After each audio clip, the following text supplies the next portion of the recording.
Hello, my name is Jordan Graham. I'm a senior here at NMSU, and I will be doing a case study on Whole Foods Market, a luxury grocery store in Detroit, Michigan.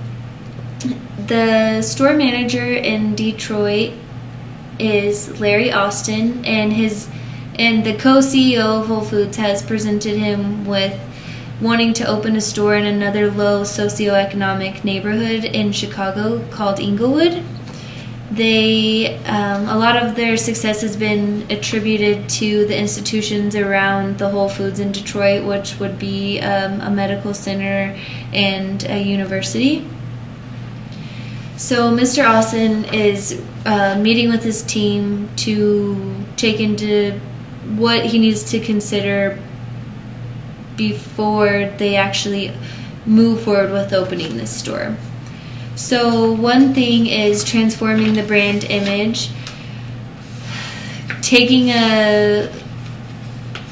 high quality products that are highly priced into low socioeconomic neighborhoods is challenging, and it really makes them question if it will hinder the brand's name, what they stand for, which is high quality, and they're also high priced.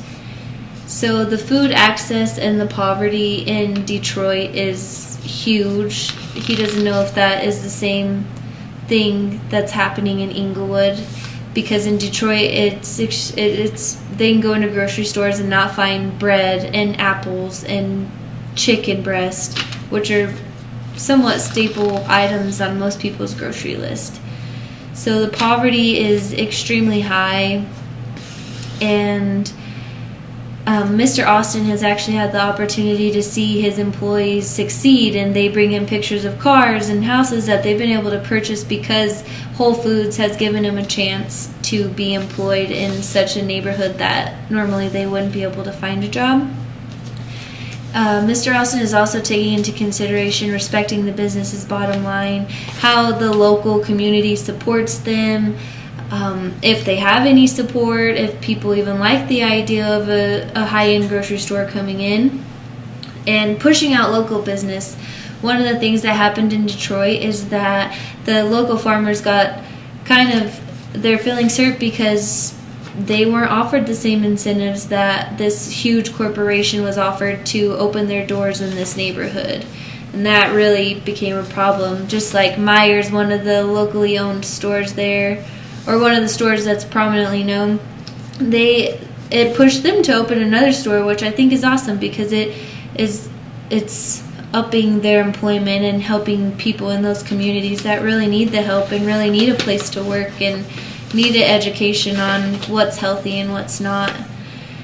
So one of the things that we need to talk about is what generic strategy they use, and I've come to find out that they use focus differentiation.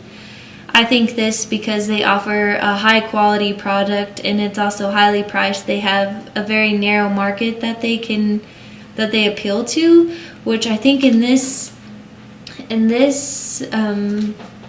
instance, this strategy has made it more difficult to place Whole Foods in these low socioeconomic neighborhoods.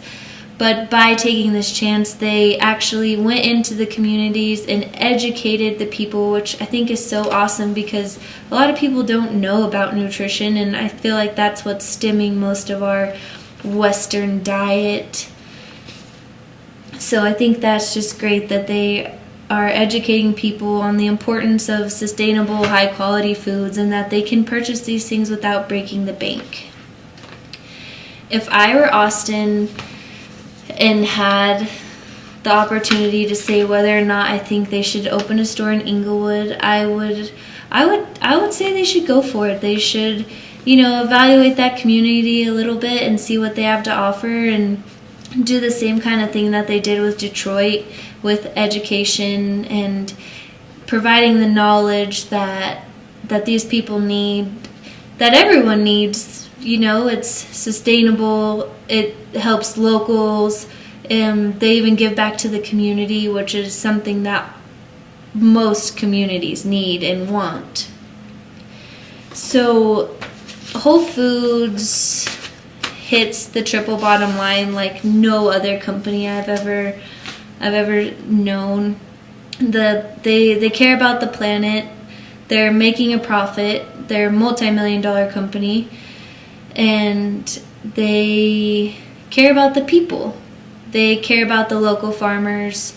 They care about the community. They give back, and that is just amazing when it comes to a corporation, because so many people don't have that kind of compassion about the planet and the people. Just like the oil and gas industry, I mean, I think everyone that's in that industry is just thinking about profit and what they can do for themselves. So kudos to Whole Foods, and hopefully they keep progressing and keep educating people to be better and eat better.